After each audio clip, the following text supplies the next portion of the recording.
দেখিছেনে ৰাইজে কেনেকে ৰাস্তা দেখুৱাবলৈ লৈ আহিছিলে। ৰাস্তা বেয়া হলে এমএলএ সোধাই নাই এখন এল পি স্কুল হয়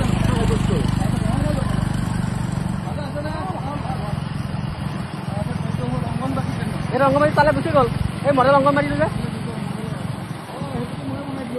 মডেল অংগনবাড়ী গুচি গ'ল।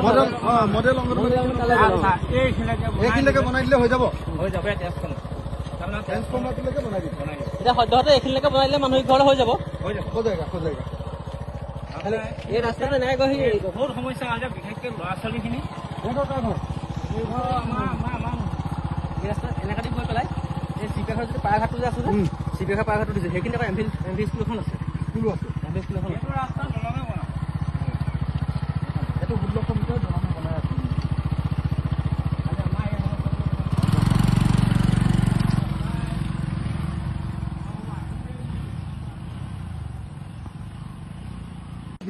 ৰাস্তাত ধৰি বোলে ৰাস্তা কিয় বনোৱা নাই বুলি লৈ আহিছে।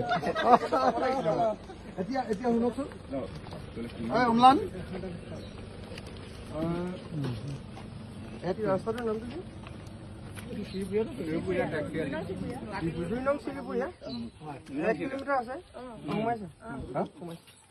হয়নে নহয় চাই লয়, বেলেগ ৰাস্তা বুলি কৈ আকৌ।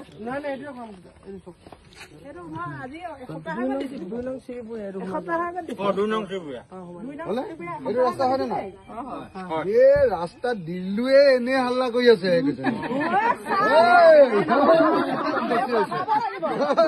ৰাস্তা দিলো এই কেইদিনৰ ভিতৰত বনাই দিম এতিয়া। হৈ গ'ল 1 কিলোমিটাৰ। আৰু ৰাস্তা হোৱাৰ পাছত ভোজ ভাত যদি খাবলৈ নাপাওঁ আৰু কোনে কোনে কি দিব? ৰঙালাও কোনে কোনে দিব? এজনীও মতা নাই চাই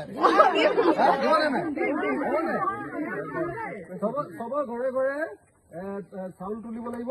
এঘৰে নহয়, চবৰ ঘৰে চাউল তুলিব, ৰঙালাও আৰু হাঁহ এটা। নহয় নহয়, আপুনি কি দিব তেতিয়া? বহুত দিনৰ নিজে দিব লাগিব আকৌ।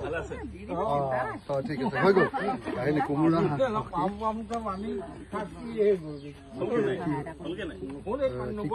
কি কৰি আছে এডমিশ্যন দিব লাগিব।